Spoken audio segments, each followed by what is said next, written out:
on zero acceleration. By Parallax Optics. MetaNomad is one of the most vital and important cartographers of accelerationism and collapse working in the reactors.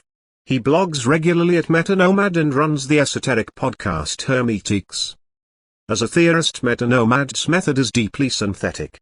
Out of a delirious synthesis of Kant, Marx, Deleuze, Land, Suez, Greer and innumerable others, MetaNomad arrives at the apocalyptic vision of zero accelerationism. Zero acceleration is the ultimate black pill, simultaneously the productive motor and great filter pulsating at the core of accelerationism. During our pre-interview discussion, you outlined the conceptual territory of zero acceleration as one which includes, at a minimum, collapse, cybernetics, determinism, accelerationism, anti-humanism and a transcendental understanding of politics. These are deeply complex, higher-order concepts which some readers may be unfamiliar with. I'd like to begin by inviting you to unpack, interrelate each of these, from your own particular perspective. So, you asked me to unpack some key topics which I lucidly ascribe to zero acceleration, namely, collapse, cybernetics, determinism, accelerationism, anti-humanism and a transcendental understanding of politics. Now, I will get to those in time, but in thinking about those ideas I hit so many mental blocks with regards to articulation that I believe a hasty retreat is needed, both for my own sanity regarding zero acceleration and for means of articulation. It's something Heidegger and Kant understood well: if you begin at an incorrect conclusion or junction, then what follows is complex conjecture. Of course, in the Deleuzian manner, those caught in the middle of a years-long dogmatic conversation, as with those caught in a machinic process, know no different. Firstly, let's begin with accelerationism. From now on, acceleration. I will admit to a multitude of frustrations regarding where this term has been forcefully, with agency, taken. This humanist-treating of the term has caused nothing but confusion, annoyance and ignorance as far as I'm concerned. A large majority of the people who've been working with the theory of acceleration are reluctant to say acceleration means X or Y precisely because the process itself eludes definition, much like capitalism, and we have to remember, acceleration is capitalismism. Acceleration rebuilds and deconstructs itself continually, fits and starts etc. This is nothing new of course, but this also works with respect to simple phenomena. Acceleration is Kantian, and Kant is most importantly a philosopher of time. You could argue he's a philosopher of time and space and I wouldn't argue back, but he made sure that time was always the former in that duo. Space is simply the space which time uses to perform various tortures. Now, if to take this as a sort of proof that acceleration is primarily a theory of time is seen as syllogistic, I don't entirely care. Acceleration is time in itself, it is process. In some way we can say it's the way of Heraclitus River, but I don't think that helps matters.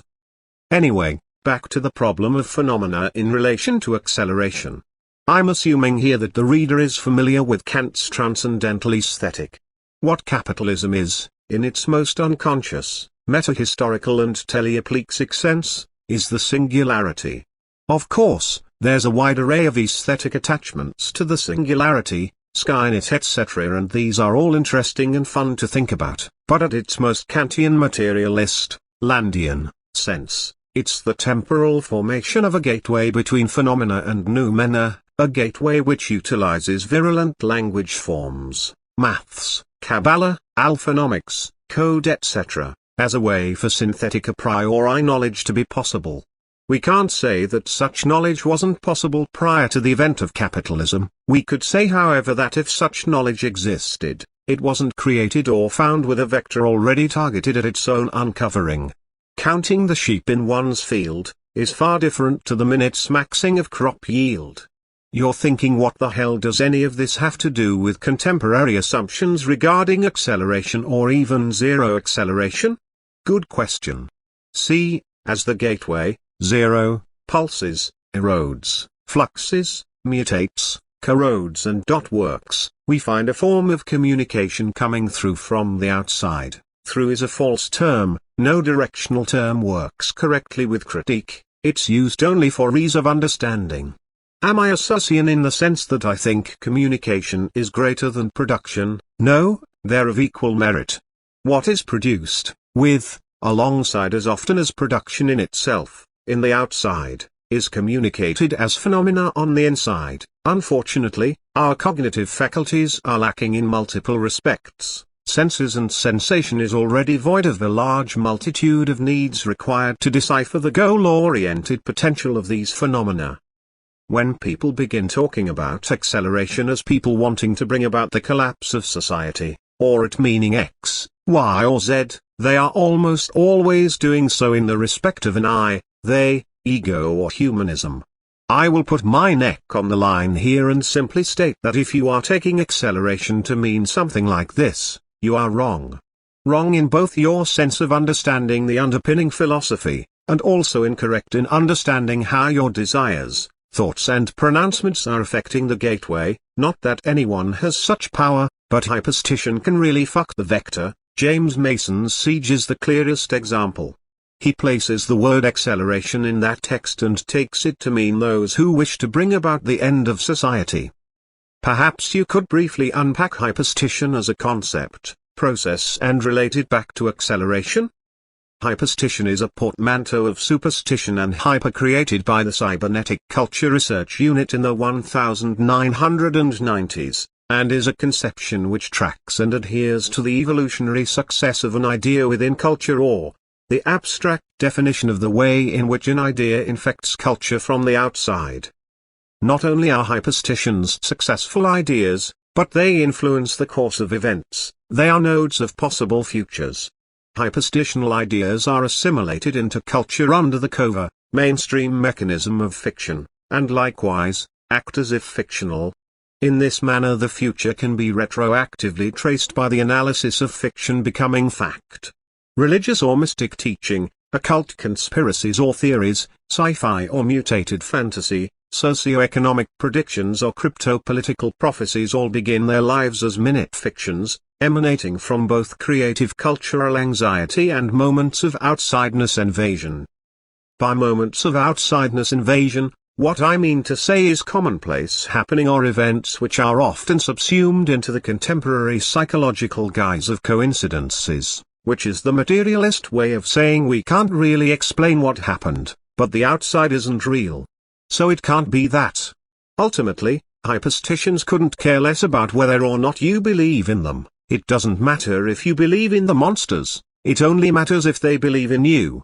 Anyway, hyperstitions don't really care at all. They are most aptly described as immanent symbolisms communed with via fiction. When one looks at a clear leap forward within history, one will find, retroactively attached to it, a fiction. That is to say, what is now fact, was once fiction. Quite lazily, hyperstition has entered culture itself as self-fulfilling prophecy, or the law of attraction, but both these terms humanize its trajectory, leaving its purpose as suspiciously clear. Where in actuality, what we witness when such a hyperstitional synchronicity occurs, is the outside coming in. When one walks into a room and covertly understands that they should leave, or intuits they should not head down a certain path, what they are intuiting is the injection of the outside as hyperstitional feedback, or in very short, they are intuiting the creation of a new reality, or at least, the mutation of the current reality. Hyperstitional mechanisms open channels to the outside, encouraging a reality of belief as opposed to belief in a single reality. When linear, westernized history comes face to face with hyperstition, it folds into itself under the weight of the outside. When you mix academic history with hyperstition, you create a theoretical substance which acidically burns off the layers of rationalist prayer, and humanist pseudo-safety. Hyperstition makes history possible. Now, as soon as we're talking about wants, theirs and human desires, we are no longer talking about acceleration as the process, which is what acceleration is. We are simply talking, once again, about desire. Not only are we talking about desire, we are once again talking about desire with regard to ideology. How is ideology X going to help me get what I want? Acceleration is prior to this. It is prior to all this. Zizek states that you are not immune to ideology, Well, guess what? Acceleration is pure immunity with one simple exception. The only thing this system lets through is synthetic potentiality for greater positive orientation. Acceleration is what leftists, centrists, liberals, classicals and all those bowing to simplistic orthogonality fear most, that which slices diagonally in all directions between the great political cross of humanistic misconception. These people will try to tether, staple and glue anything they can to acceleration to try bend it to their will, making the mistake of not realizing that time itself comes before will. The wills of these crypto-humanists are thoroughly attached to the common sense notion of linear time. If we do, then B will follow, then C, then D, etc. This is the determinist, free will aspect coming into focus. To quote Nick Land on this: if we keep getting time wrong, then we're going to be just babbling nonsense in this antinomian structure that is irresolvable. No one's going to win between a free will, determinism debate, however it looks one way or the other, because the two concepts are mutually complicit and mutually confused, and they're both symptoms of a pre-critical understanding of time. The past, present and future, that structure of time comes out of time, it's transcendental. It doesn't come out of any particular part of time. It doesn't come out of the past, doesn't come exclusively out of the future. It doesn't come out of the present. Time comes out of time. If you think that in terms of the implicit commonsensical structures, of course, then the future comes out of the present and the present has come out of the past, but that can't be right. An elementary grasp of transcendental philosophy proves it cannot possibly be right. And now once you stop thinking of that as being a meaningful way of thinking about things, then what are you saying about these free will and determinism arguments? Now, once this is taken into account, what the hell do L, AK, Green / AK, Anicho, AK, BL, AK etc. look like? Well, they're nothing but ideological hopes once again, which are stuck within a pre-critical understanding of time. Take L, AK for instance. They want UBIS, automation and that fully automated luxury communist stuff, but that form of Whig progression is only theoretically possible in an incorrect form of time, so it's quite frankly hopeless. These are not only pre-critical understandings of time, however, but also space.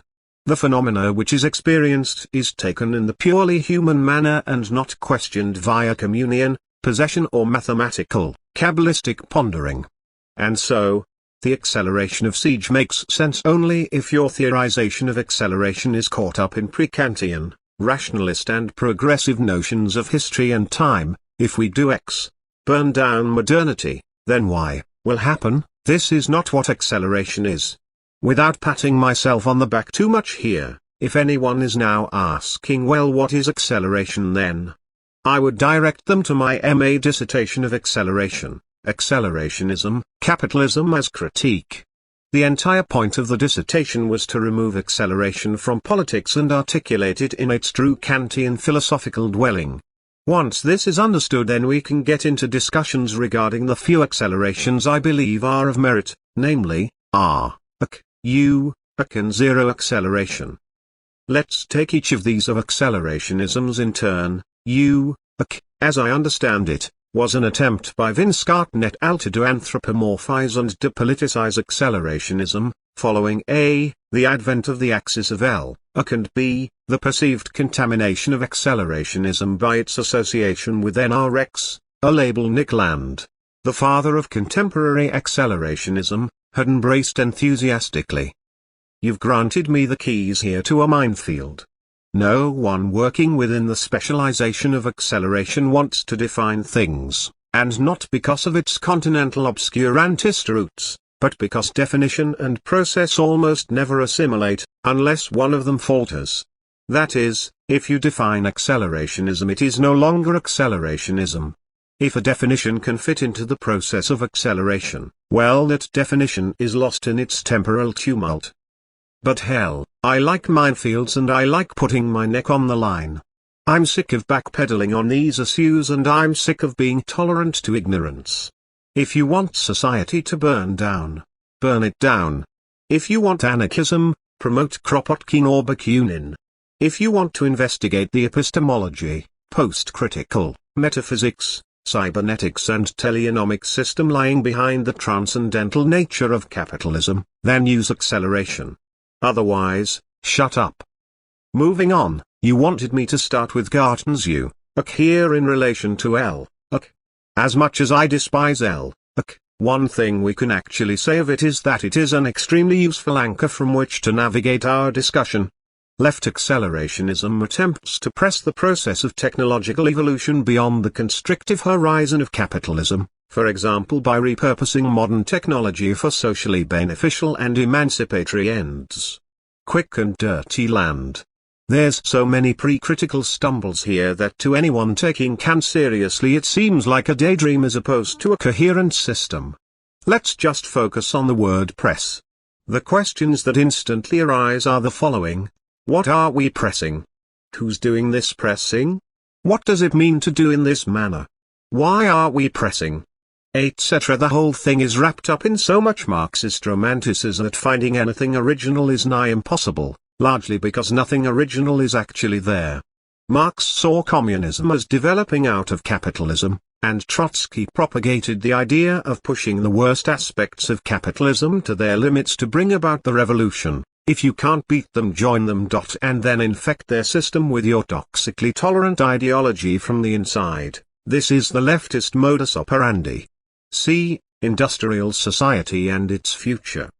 Let's look at you. It's practically unarguable now that the most contentious issue within contemporary acceleration debate is between you, and that is unconditional, versus right, Here's the thing. It's a non-issue, always has been, and always will be.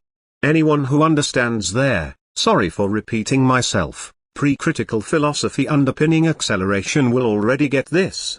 If you want a deep dive into acceleration history and theorizations, Xengathics U, primer is brilliant, though not without its political and cultural bias. Then again, that is what one wilts as much as I will to patchwork too. Let's turn to Vince Garton though. The unconditional accelerationist, instead, referring to the colossal horrors presented to the human agent all the way from the processes of capital accumulation and social complexification to the underlying structure, or seeming absence of structure, of reality itself, points to the basic unimportance of unidirectional human agency. We hurl defiance to the stars, but in their silence, when we see them at all, the stars return only crushing contempt. To the question what is to be done? Then, she can legitimately answer only, do what thou wilt, and let go. Do what thou wilt, since with human agency displaced, the world will root around our decisions, impressing itself precisely through our glittering fractionation. Taking the smallest steps beyond good and evil, the unconditional accelerationist, more than anyone else, is free at heart to pursue what she thinks is good and right and interesting, but with the ironical realization that the primary ends that are served are not her own. For the unconditional accelerationist, the fastidious seriousness of the problem solvers who propose to save humanity is absurd in the face of the problems they confront. It can provoke only Olympian laughter. And so, in its colder variants, which are those that win out, accelerationism tends to laugh. Quite frankly, I don't think there's much ambiguity to be had there. It's unconditional, and in its Kantian reality the subject-object distinction is removed entirely. The relationship between the subject and the object is one where both begin to be questioned as processes potentially acting upon each other. This is what Deleuze, working strictly in the Kantian sense, understood when he replaced subject-object transcendental system with an immanentized version wherein the former is a desiring machine and the latter is an inverted communicatory economy. It's production and consumption all the way down. What can we say of man caught in the belly of process? Very little. Let's take for examples the Copernican revolution indebted to Kant. Not only is this Copernican revolution of philosophy overlooked, but, much like the death of God, its continual happening is ignored. Copernicus of course found that we, man, were not the center of the galaxy, and metaphorically speaking, were not the primary focus of the universe. Kant then theorizes that we are not the center of our common relations, subject/object, but merely an interpretive/subjective/communicative part of it with respect to our cognitive faculties. Freud then continues this tradition in the sense of revealing that we are not even the masters of these faculties. The unconscious. This is the common trio which are often ascribed to a proto-unanthropomorphic perspective of reality. As far as I can see, there have been two further continuations on this, namely in the work of Georges Bataille and Gilles Deleuze and Félix Guattari. Bataille isn't as important, but his work on the black solar anus is important with respect to the telos of man. In short, the sun's rays are a random dispersion, they are not solely focused on the Earth, making our position in the universe one of entropic, thermodynamic randomness, a life founded upon the waste product of a cosmic anus. Deleuze and Guattari's continuation of the Copernican revolution is a post-critical understanding of the position from which Freud ended. The problem is with the unconscious, it's one which is still attuned to a humanist vision. Why is it, we never ask, that Freud's unconscious can always retain and be interpreted with respect to human desire? Such an unconscious cannot said be truly devoid of pleading tampering. Which is where Deleuze and Guattari step in. Welcome to the machinic unconscious. Welcome, my son. Welcome to the machine. What did you dream? It's all right, we told you what to dream. Welcome to the machine, Pink Floyd. I never thought I'd reference Pink Floyd in something like this. Their pseudo-sincere hippie vibes never sat right with me, but then again, I wasn't there. Man. Anyway, the lyrics to that song actually bring about something fairly important regarding the difference between the unconscious and the machinic unconscious, namely what it is which told us what to dream. There is a rather schoolboyish implication in this song that the system we experience directly is telling us what to dream, that is, the Foucauldian power structures themselves are telling us what to dream. This is a critical error. These structures are devices conveying a message from the outside, beyond that their complexity only matters with respect to what needs to be articulated. What Anti-Oedipus is, in its most abstract use as an object of knowledge, is a grimoire. I must expand, of course, on how it is so, and why this is a clear continuation of the critical Copernican revolution. Zero acceleration does eventually arise out of the end of all this, you have my word. A grimoire, also known as a book of spells, is a textbook of magic, typically including instructions on how to create magical objects like talismans and amulets, how to perform magical spells, charms and divination, and how to summon or invoke supernatural entities such as angels, spirits, deities and demons. Am I stating that Anti-Oedipus gives you clear instructions with regards to summoning and performing ritual? No, not in the sense that Alan Chapman's Advanced Magic for Beginners will. I do not endorse this text. However, between the lines of Anti-Oedipus is the workings of a partnered communion between two vessels. Deleuze and Guattari state at the outset of that book that they became many voices. They understood that to write such a non-/a/of human text could only be achieved by the confused assimilation of two separate voices. The actualizing of two voices into one, is the actualizing of a multiplicity of thought. Like Foucault's pendulum, two voices can never settle, and over time this leads only to greater and greater fragmentation. The Freudian decentering of the mind is still reliant on the notion that our mind, our thought, our inner sense is beholden to its own sense, which is a recursive dilemma. It is the origin of all anxiety. A mind cannot argue with itself, as such, one must talk. This however does not settle the dilemma of whereabouts the initial sense comes from. There must be an outside, an area of potentiality, pure creation and pure difference for there to be any possibility of even the most momentary relief. Socratic method is impossible without the outside. Two human vessels both caught at terminal capacity of thought need difference for an evolution of intelligent discussion and creation to be made possible. Any non-stagnant continuation is indebted to the outside coming in. Anti-Oedipus takes the outside seriously. It finds means to commune and work with the outside. These means are not human, but are entirely process-based. The clearest examples are found in the machinicisms of paranoia, neurosis and schizophrenia, What is it to follow the path of an ontology which doesn't care about those it is prepared to inhabit? And that's the Deleuze-Guattarian Copernican revolutionary step. Copernicus shed our cosmocentric belief, Kant shed our empiricist-centric belief, Freud shed our mind-centric belief. Deleuze and Guattari taught us to become sovereign shedders who target their threshing at centrality, unification and wholeness. They immanentized the critical revolution into the schizomachinations of an inner sense communing with the outside. What we can see from this is that those who ascribe meanings to the term acceleration are doing so from the actual process of acceleration. They are working with phenomenology. They are making the mistake of momentary agreement. Hell, this goes back to Zeno. Very simply, those are state with certainty that acceleration is x, y or z are the same people who would state that a single frame of Zeno's arrow in flight is how the process of flight is in its entire. That's as much as I can really say about you, philosophically. What there is to be said about you, has been said already. However, I do have a little comment regarding acceleration and personal politics. You mentioned that one of the covert aims of was to remove it from its association with neo-reaction, NRX.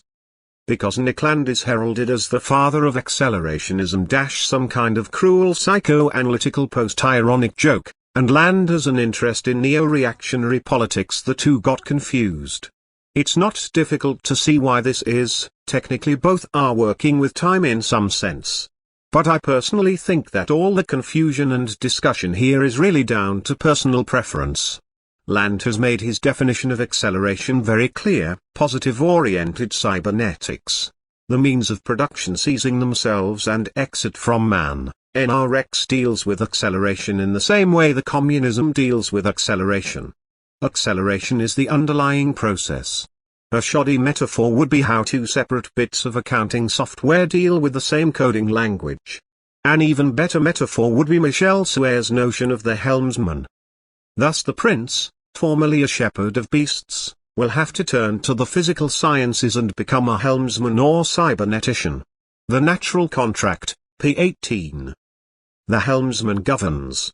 Following his intended route and according to the direction and force of the sea swell, he angles the blade of the governale, or rudder.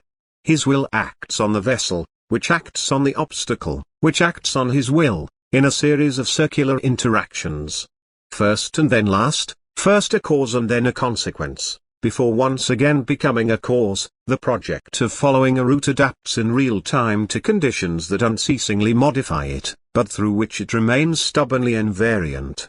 The helmsman's project decides on a subtle and fine tilt of the rudder, a tilt selected within the directional movement of objective forces, so that in the end the route can be traced through the set of constraints. Cybernetics was the name given to the literally symbiotic art of steering or governing by loops, loops engendered by these angles and that engender, in turn, other directional angles. This technique was once specific to helmsman's work, but it has recently passed into other technologies just as intelligent as this command of seaworthy vessels. It has moved from this level of sophistication to the grasping of even more general systems, which could neither subsist nor change globally without such cycles. But this whole arsenal of methods remained only a metaphor when it came to the art of governing men politically. The natural contract, p. 42-43. Who is the helmsman in the case of acceleration? For those of pre-critical thought it seems clear that it is man who is the oh-so-grand helmsman. This is a mistake. Serres' writing can be cryptic, but his passages on the helmsman are some of the most clear, and beautiful. The helmsman cannot forget about the swell of the sea, the waves, the wind, the weather, the currents, the flows and all the circuitry of the cybernetic ocean. He is his ship, state, school, institution, community, group etc., and he has the tools allowed to him by that structure, but there are no such tools which can control the swell of the ocean itself. A great helmsman might be able to take a shorter path or clearer route, a great inventor might be able to engineer his way into greater turbulence, but the ocean will forever be its own beast. Even if the entire ocean was tamed, the process of perpetually taming it still remains. There's no thermodynamically neutral way of stopping spontaneous declination. Man is beholden to the ocean, he is beholden to the process. beholden to acceleration. Leaving U, aside here.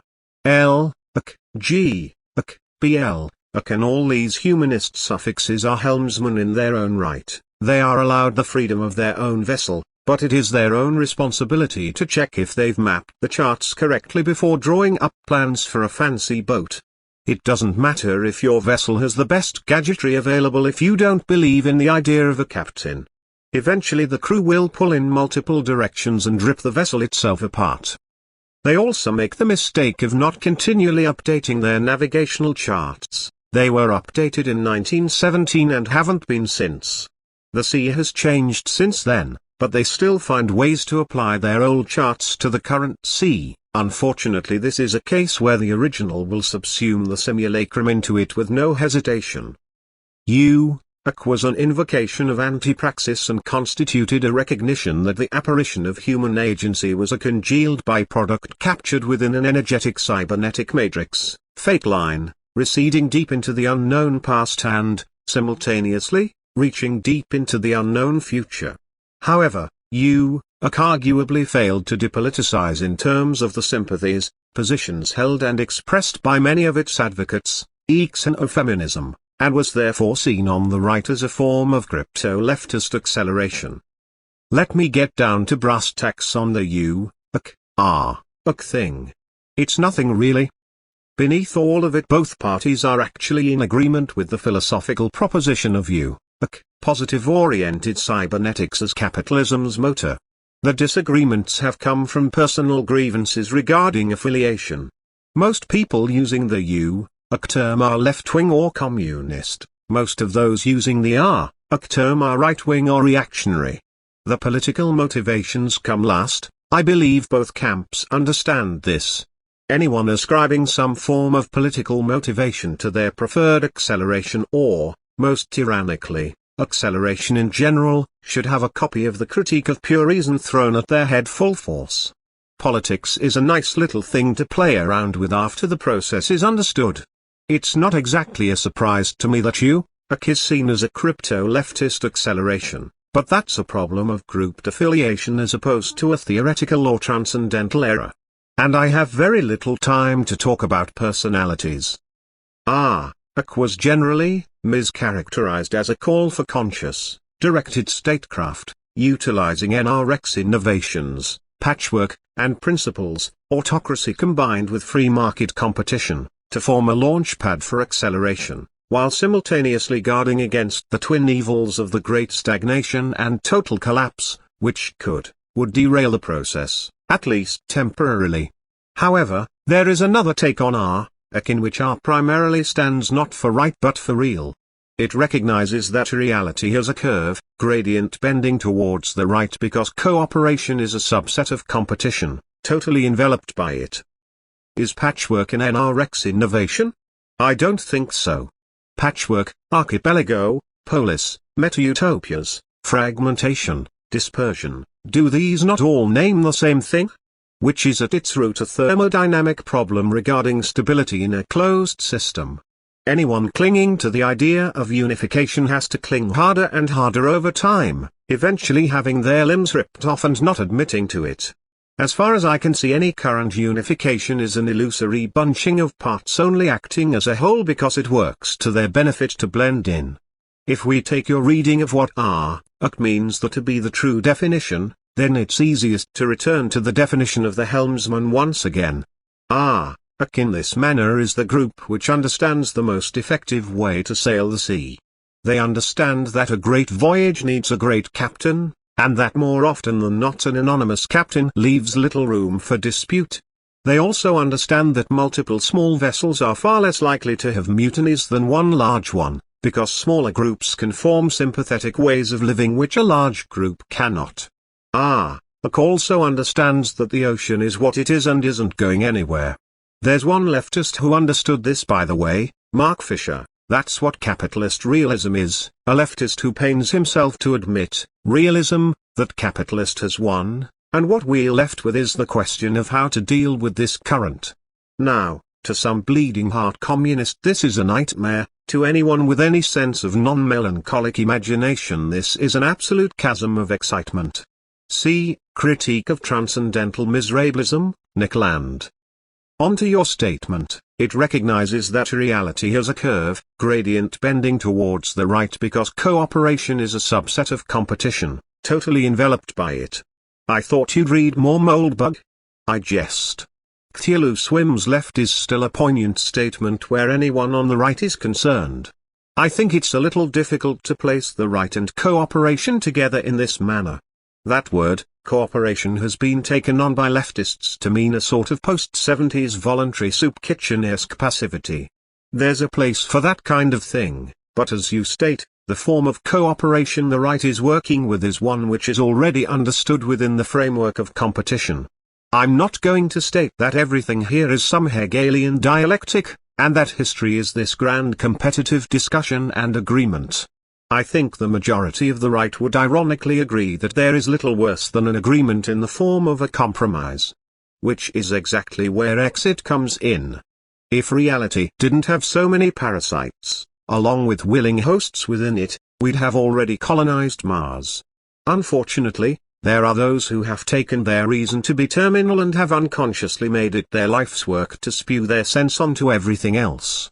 It is easier now to imagine right to mean not left as opposed to its own position. Of course, not left is the implication of leaving the left.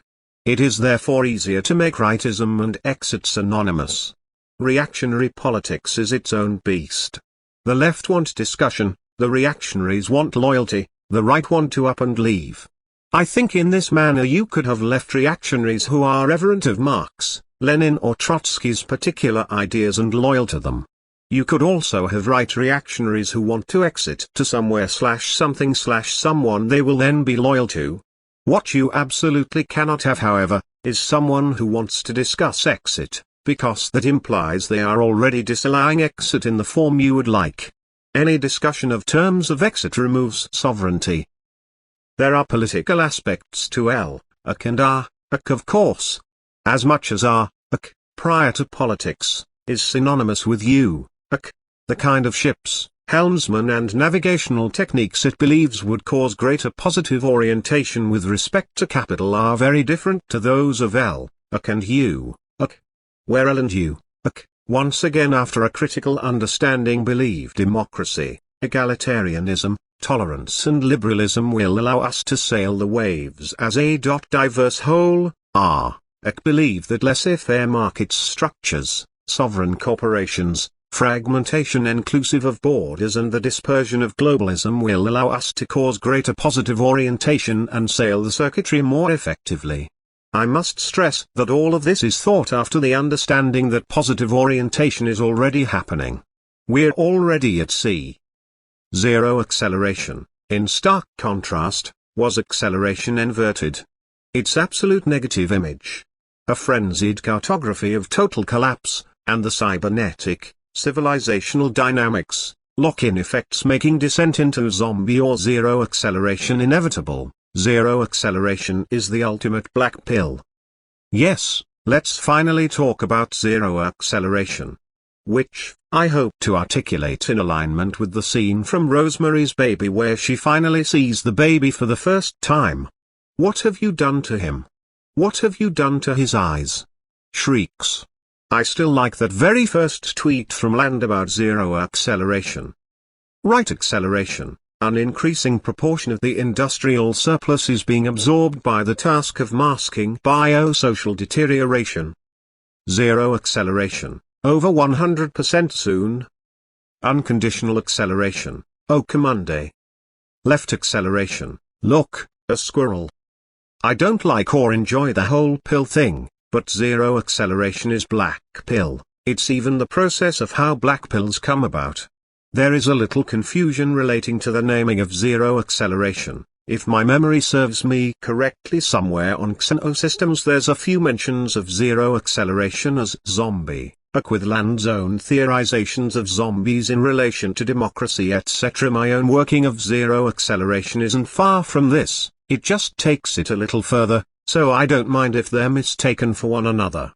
For me zero acceleration is zero accelerationism, z equals 0. Two massive common semantic mathematical errors are placed next to another here. Accelerationism isn't about speeding things up, and zero isn't nothing. Both these terms are injected with that oh-so-important continental math and converted into the burnt core of temporal vectors. Welcome to the workings of hell. I just really want to expand on zero for some time here. It's possibly my favorite philosophical term, theory, and it's a battle in meditation if there ever was one. Let's begin with Sam Neill explaining zero in Event Horizon. This is a physics-centric view of zero. The folding of space so that an object can move from point A to point B without having to travel through time and space. What Neill's character doesn't explain in Event Horizon is that in folding time and space in this manner you're, once again, opening a gateway. It is not what inhabits the space which should worry you, for that is only phenomena, but it's what inhabits the time found in the fold which should worry you. I turn once again to the work of Michel Serres here, whose conception of time is extremely helpful with respect to the critical temporality of acceleration, alongside the juxtaposed theory of convergent and divergent waves. If you take a handkerchief and spread it out in order to iron it, you can see in it certain fixed distances and proximities. If you sketch a circle in one area, you can mark out nearby points and measure far-off distances. Then take the same handkerchief and crumple it, by putting it in your pocket. Two distant points suddenly are close, even superimposed. If, further, you tear it in certain places, 2 points that were close can become very distant. This science of nearness and rifts is called topology, while the science of stable and well-defined distances is called metrical geometry. Classical time is related to geometry, having nothing to do with space, as Bergson pointed out all too briefly, but with metrics. On the contrary, take your inspiration from topology, and perhaps you will discover the rigidity of those proximities and distances you consider arbitrary. And their simplicity, in the literal sense of the word fold, it's simply the difference between topology. The handkerchief is folded, crumpled, shredded, and geometry, the same fabric is ironed out flat.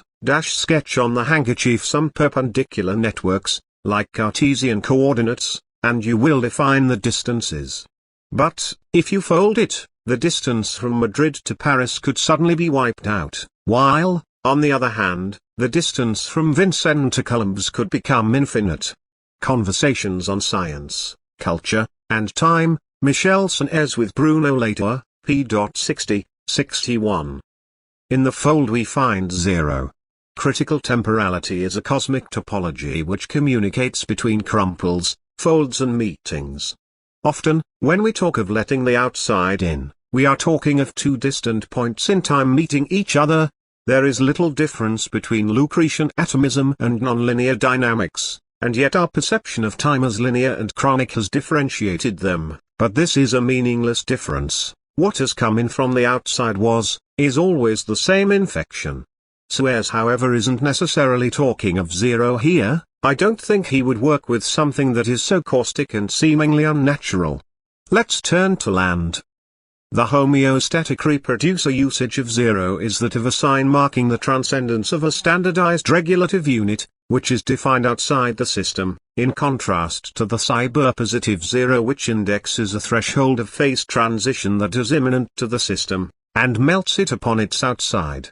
Fanged Noumena, p. 329. There's zero I write of is, but first, I make one key alteration. Cyberpositive, it is the immanentization of event upon the outside of a chronic phenomenology. In this way, it matters not what phenomena is affected, or in what way, it makes no difference to the process of zero itself. Becoming is itself becoming, a change appearance is not the actual becoming. Their zeroglyph does not mark a quantity, but an empty magnitude shift, abstract scaling function. 0.000 equals 0 k equals 0. Corresponds to the limit of a smooth landscape. Fanged Noumena, p. 367. The more you think or meditate on zero, and not infinity, the more your mind swells and pains, agonizes. 0.000 is useless without its functionality on the outside, an origin of pure difference and production in itself. The zero glyph is a causura of language. It leaves a blazing lacuna in the flesh which approaches it. To approach it is to begin to shed everything. Zero doesn't recognize completion or conclusion, only that which is perturbating and fluxing. Zero knows that time will eventually return that which fluxes to its cold embrace, or the apprehension of death as time in itself equals intensive continuum. Degree zero, Fanged Noumena, p. 369. To continue, or, does not signify absence. It manufactures holes, hooks for the future, zones of unresolved plexivity, p. 372. Zero is the burning sun of positive-oriented nihilism. It is the abyss production in itself willingly crosses, without hesitation nor discrimination.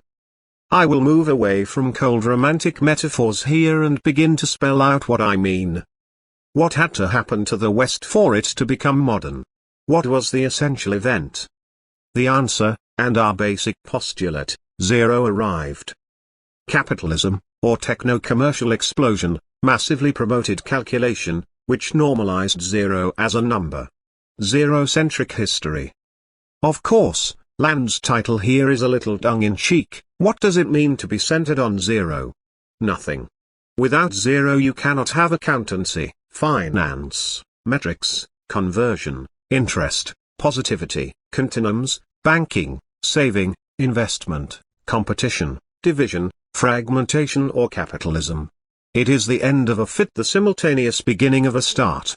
It is the process within the learning process which understands the rot and decay to be had, and shoots itself off in a competitive manner towards its next innovative venture.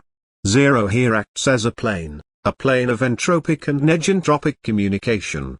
As previously stated, beginnings don't exist, only middles. As such, to begin at zero, continuously, is to make clear the restarts of midpoints between events.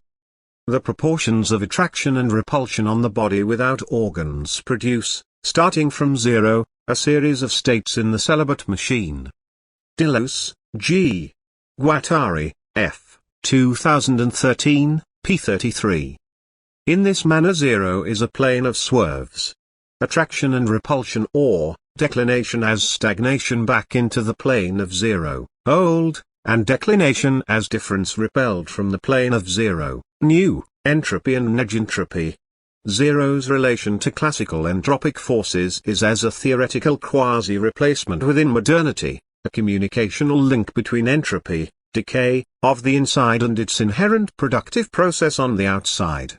In this manner zero is the transcendental machinic replacement of degradation, decay and destruction in favor of quantifiable productive output.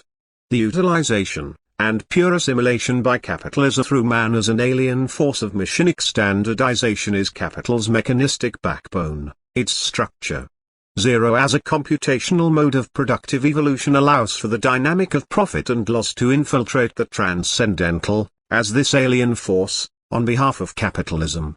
Zero is capitalism's utilization of the entropic outcomes of the inside as a selection device with regard to production.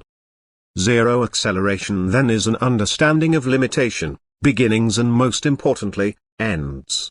Things end over and over again, before they begin over and over again. There is no birth without a learned death. We can have the positive-oriented cyber-positive zero of acceleration, but we cannot have it apart from the thermodynamic reality of critical materialism. The walk up the hill is also the walk down the hill, or what goes up must come down are two mistaken sayings. The walk up is simultaneously the walk down, what is up is also down, and is held to the same standards of energy expenditure. If you wish to risk multiple divisions by zero, multiple communions with the outside, then you must be prepared for the calculator to break before it intelligently evolves. You've persuasively articulated a communicational connectivity between entropy, decay on the inside gravitationally, relationally provoking a reciprocal productive process on the outside.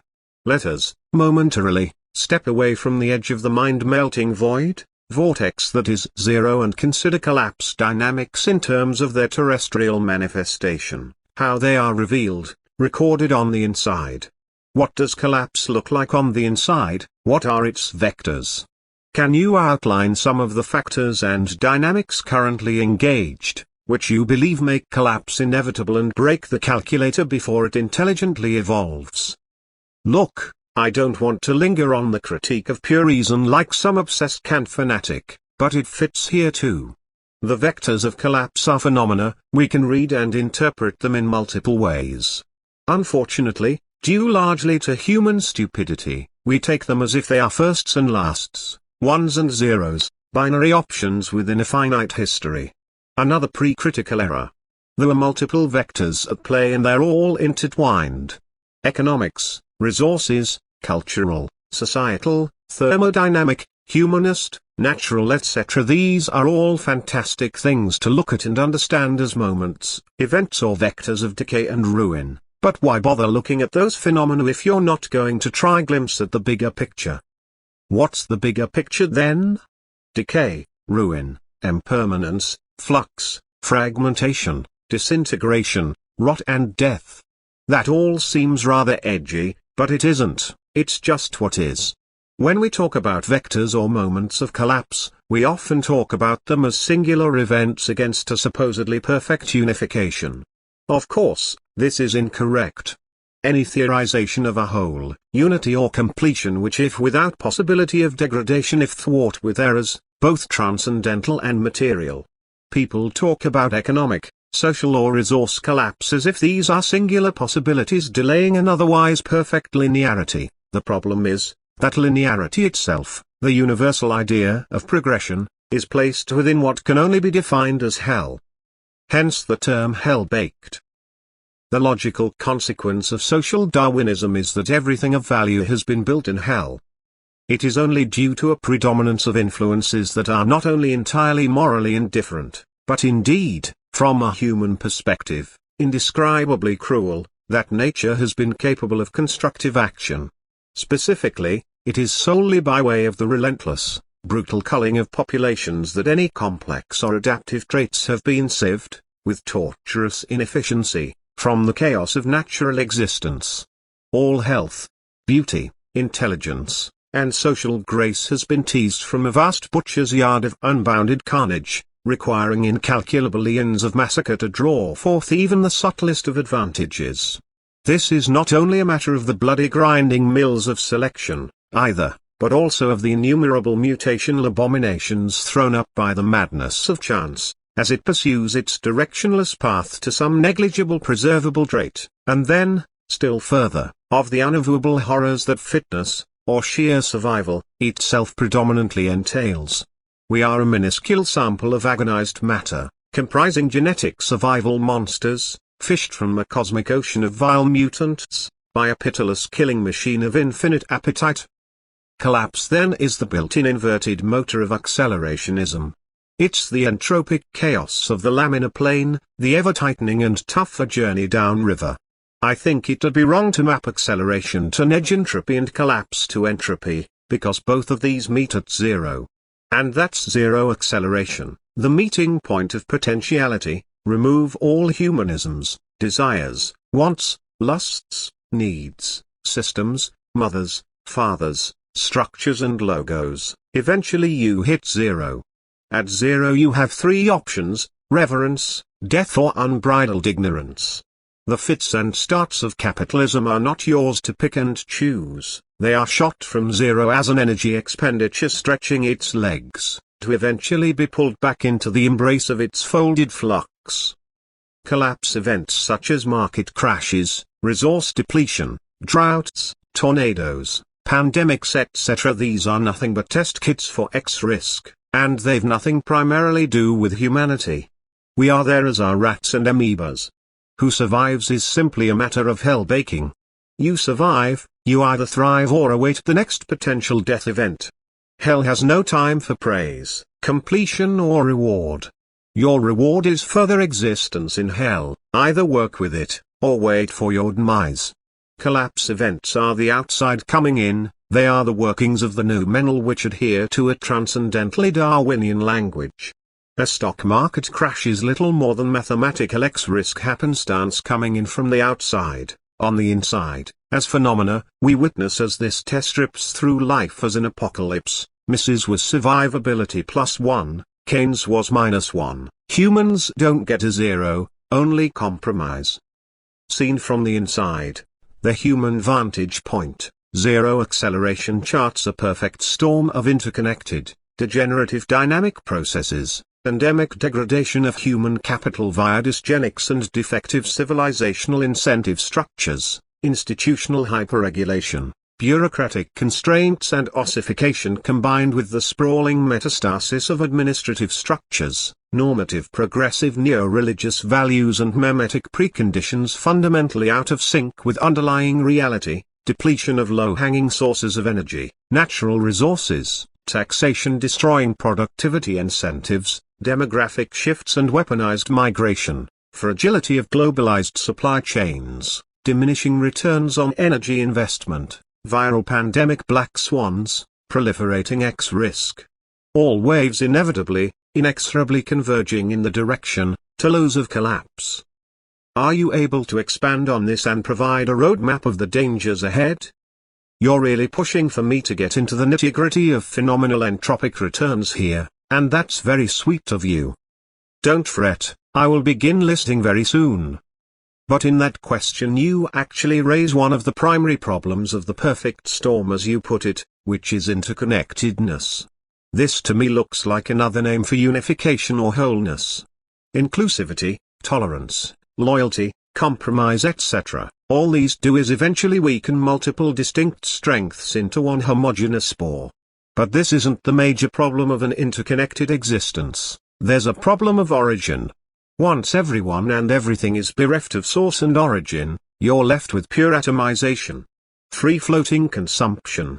Production units of temporality adhering to the latest excitement as a means to simply pass time. Honestly, I think it'd be very boring to point out the common collapse themes and how they're connected. But for sake of argument let's take a clear one, an oil shortage. I'm not even talking about peak oil here. I'm just going to go with an oil shortage, or even an oil price rise. Take whatever possible trigger you like and understand that the scenario is this: oil suddenly becomes quite difficult to acquire. Well, of course people can no longer drive to work, or have to alter their entire lives to be able to afford to. The production of a mass of plastic materials ceases due to it no longer being profitable. Trucks can no longer deliver goods as regularly as they used to, and towns begin to go without prescriptions and essentials for weeks at a time. The lack of people driving to and from work means that entire industries begin to falter: mechanics, car dealers, road workers, car washes etc. The death of these industries sends waves through local and interconnected economies, and it eventually ripples out. Henry Hazlitt dedicates a whole chapter to this knock-on effect in economics in one lesson.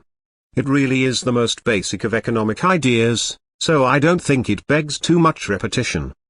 What does need a little articulation is what you refer to as institutional hyperregulation, bureaucratic constraints and ossification combined with the sprawling metastasis of administrative structures, normative progressive neo-religious values and memetic preconditions fundamentally out of sync with underlying reality. I'd argue that all of this can be bracketed under the term power structure, which is heavily utilized, and arguably invented by Michel Foucault. I won't go too deep into the Foucauldian specifics, but at the most basic level what we're talking about here is the intersection of knowledge and power, and how one begets the other and vice versa. Power knowledge is its own miniature feedback loop which doesn't want to stop. Now, the problem with the loop is that eventually it runs out of resources from a historically determined knowledge bank: tradition, classics, habit, risk, reward, incentives, success, winning, colonization, declaration etc., and begins to deconstruct and invent new forms and means of knowledge as a way to extend its power. Once an institution is powerful enough to move the goalposts of what it means to be correct, that institution holds power. Such a regime of truth also invents its own punishments, namely and primarily expulsion and alienation from the norm, alongside ridicule, slander and belittlement. Once X is defined as the culturally and systematically correct and right thing to do, Those who do not do X are punished. I'm not talking of crime, I'm talking of personal preference, belief systems, ideas etc. Hyperregulation is a symptom of control. Regulation is apparently for our own benefit. Bureaucratic and administrative legislation and control mechanisms relating to how one comports themselves in all their actions are so covertly dull and minute at first that they're basically non-existent, and yet, much like the economic connections destroyed by an oil shortage, certain cultural requirements also cause ripples throughout society. Such ripples cause further and further dulling, numbing and anesthetizing of the populace. Zero acceleration is also the potential for the rupture in this interconnected heresy. Any flirtation with zero will bring people back to reality harder than they can imagine. School systems and government institutions will be seen for what they are, prisons. Regulations, permits and legislation will be seen for what it is, control. Politicians, planners and council members will be seen for who they are, Jobsworths and brown noses, and finally, history will be seen, very briefly, for what it is, cyclical. Iter's complexity, diminishing returns spiral articulates an ontological lock-in, whereby diminishing returns are inscribed into the structure of problem-solving itself. So, there is a fatalism to capital acceleration, but there is also a competing fatalism to collapse dynamics. Why is it impossible to circumvent collapse? What is the lock-in effects, omnipresent in a complex civilization, which conspire to make it impossible to reverse our current trajectory and make collapse inevitable? This is really a physics problem, which is one regarding thermodynamics, entropy and negentropy. A closed system with a finite amount of resources will eventually hit zero with regard to energy output. This isn't some theoretical idea, this is a cold hard fact in relation to human material reality. To say there is a fatalism to capital acceleration is really a non-statement. There's a fatalism inbuilt into existence where energy is concerned. To circumvent collapse would be to break the second law of thermodynamics: everything has an end, a death, a conclusion, a long drawn-out death rattle. Unfortunately for us, civilizations, which are complex systems, have the ability to counter that which is causing them, or going to cause them, to die. So it's a long game of push and shove with ever-diminishing returns. There's always loss. Finally, in his quick and dirty introduction to accelerationism, Lant says, no contemporary dilemma is being entertained realistically until it is also acknowledged that the opportunity for doing so is fast collapsing. This points to an interesting synergy with zero acceleration and the implosion of decision space. Let us return to zero. Can you conclude by revisiting why zero acceleration a form of acceleration? What exactly is accelerative about anti-acceleration and civilizational collapse dynamics? And how precisely is the zero acceleration ontology cybernetic? There's a problem here with your use of the word accelerative. Of course, collapse seems to have little to do with acceleration in the traditional semantic sense of increasing speed, but that of course isn't how I'm using it. Acceleration as in acceleration is increased deterritorialization and reterritorialization. Whether this process happens fast or slow is besides the point. As such, collapse isn't so much the inverse of this process, but is the physical, fatalist and natural restraints built into the territory in the first place. Deterritorialization and reterritorialization happen as abstract processes devoid of any moralist, pragmatic or conservatory limitations. They're non-actors, they're processes. The Z of zero acceleration, then, is the understanding of the implicit ability for territory to fail and to reverse its potential into a dysgenic and collapse-esque mess. As for cybernetics, what is cybernetics? It's simply goal orientation, and the way in which the circuitry, system or structure at hand vectors itself towards a goal. Zero acceleration is cybernetic in the way that anything that is goal-oriented is cybernetic. The only exception being is that much like a cancer, zero acceleration's goal is a detrimental one, and the goal of zero acceleration doesn't begin until it itself begins a territorialization.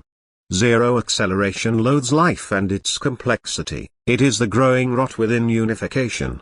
If you have something which is creating or building itself, zero acceleration is its a priori limitation waiting for its moment to pounce, which will always come.